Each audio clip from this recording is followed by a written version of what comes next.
Como foram definidos os valores de referência que nós utilizamos para interpretar os resultados das análises de solo nos sistemas de recomendação de adubação em cada estado? Meu nome é Alfredo Richard, sou engenheiro agrônomo, doutor em agronomia, expert em fertilidade do solo e nutrição de plantas. Nessa nossa conversa de hoje, eu quero trazer à tona como que são definidos os parâmetros que nós utilizamos para fins de interpretação e recomendação de adubação da análise de solo.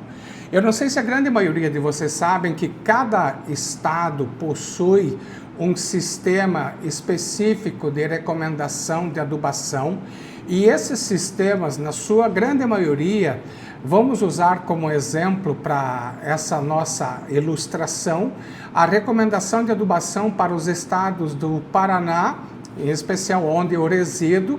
O sistema que nós adotamos, ele foi definido na década de 70, início da década de 80, e como princípios básicos que foram utilizados naquele período, nós trabalhamos duas estratégias, ou foram trabalhadas duas estratégias.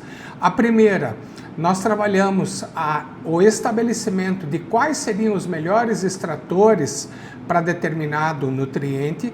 Nesse caso, o que foram feitos? Foram testados diversas metodologias analíticas que seriam adotadas depois pelo Sistema Estadual de Análise de Solo como métodos oficiais para quantificação de cada um dos nutrientes que nós avaliamos a nível de solo. Então, o primeiro ponto que nós precisamos considerar é a variabilidade que nós temos dos diferentes tipos de solo. Eu não sei se você conhece o estado do Paraná, mas o estado do Paraná ele possui 5 regiões fisiográficas características. Nós temos o litoral paranaense, Serra do Mar, primeiro planalto que corresponde ao entorno de Curitiba, segundo planalto que pega a região de Ponta Grossa, terceiro planalto que é a maior extensão do Paraná, que é chamado de Planalto de Guarapuava. Então essas 5 regiões correspondem à área territorial do nosso estado. E dentro de cada uma dessas regiões, nós temos variações na composição das rochas que deram origem a esses diferentes tipos de solo. Em função desse material de origem diferente, que deu origem a esses solos com características diferentes, nós precisamos estabelecer parâmetros de interpretação e recomendação de forma eficiente para cada realidade. Então, nesse contexto, quando trabalhamos o primeiro princípio que nós precisamos estabelecer, ou o primeiro ponto que nós precisamos definir é, por exemplo, vou pegar o elemento fósforo. Qual é o melhor extrator de fósforo que vai me dar uma simulação daquilo que seria a planta extraindo no solo? Eu não sei se você sabe, mas a ideia do extrator químico é que ele simule o que a planta está extraindo do nutriente da solução do solo. Então, nesse caso, foram testados 2 extratores.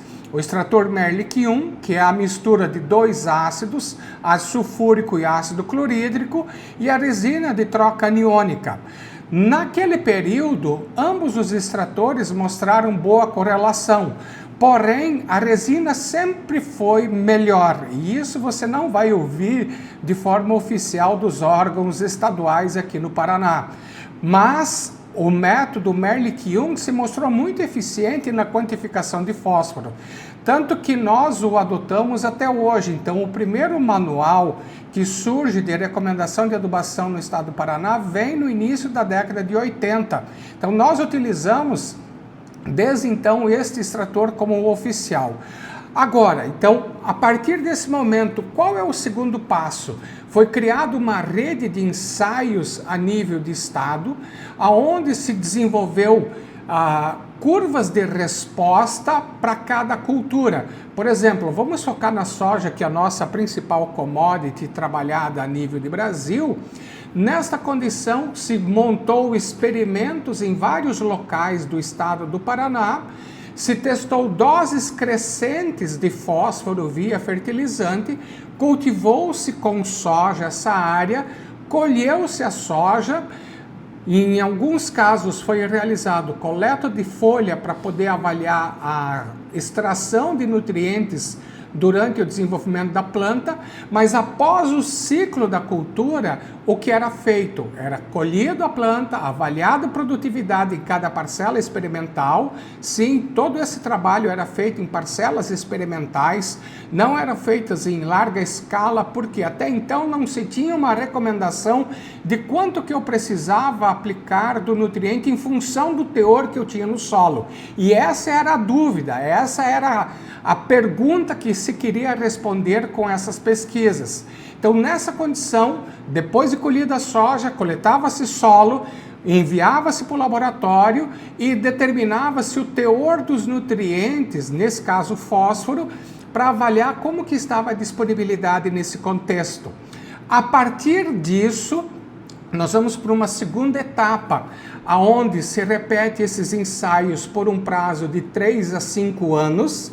Então veja que quando você pega o resultado de um manual, ele não é um resultado de uma única safra, tá? Esse é um ponto importante para a valorização da pesquisa que foi feita lá atrás, para estimular e garantir previsibilidade e predisponibilidade desse nutriente para a planta no solo. De forma simples, quando você consulta uma tabela de recomendação, você quer saber, como profissional ou agricultor, quanto que você teria que aplicar do fertilizante fosfatado em função do teor que está nesse solo. Nessa condição, nós trabalhávamos a produtividade mais o teor no solo. E nós respondíamos uma pergunta a partir de um cálculo onde se trabalhava a produtividade relativa, ou seja, qual foi o máximo de produtividade que eu obtive em função das doses que eu adicionei. E nessa condição relacionava-se também o teor do nutriente no solo, que proporcionava esta produtividade. E nesse aspecto surge um conceito que foi criado no início do século XX por um pesquisador americano chamado Alfred Mitscherlich, onde ele cria uma das leis da fertilidade, que é a lei dos incrementos decrescentes. Essa lei dos incrementos decrescentes nada mais é do que a cada aumento do nutriente no solo, o que eu vou ter de ganho em produtividade acaba sendo menor em relação à dose ou ao teor anterior do elemento no solo na classe avaliada. Então aqui o sistema ele foi definido e trabalhou-se então 5 classes de interpretação. E para se criar essas classes de interpretação, utilizou-se a produtividade de grãos obtida. Nesse caso, de 0 a 70% da produtividade relativa obtida, nós atribuímos isso 100% ao nutriente. Porém, nessa condição, o teor do nutriente nessa classe de interpretação era tido como muito baixo.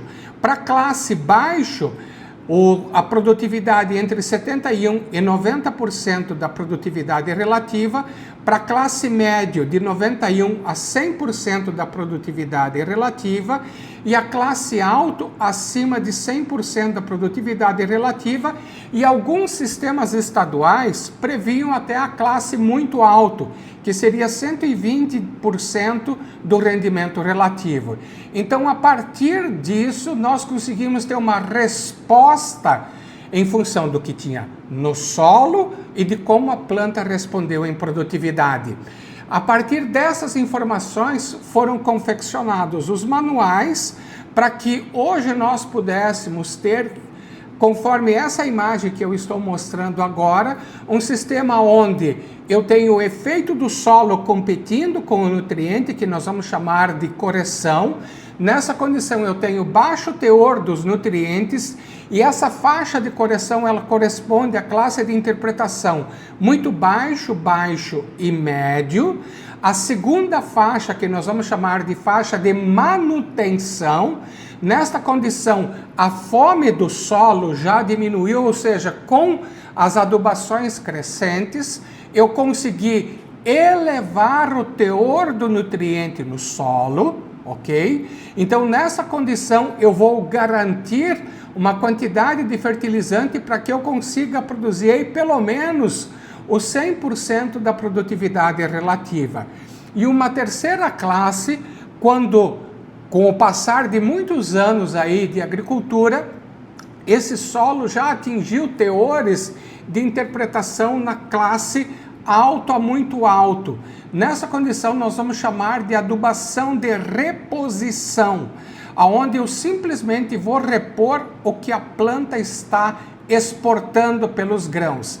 Então, ao longo do manejo, você veio, ao longo dos anos, dos diferentes cultivos, adubando, seja suco de plantio ou aplicação em área total, não importa o modo, mas a questão é que você vem, ao longo dos anos, aumentando esse teor no solo, você elevou o nível de fertilidade desse solo.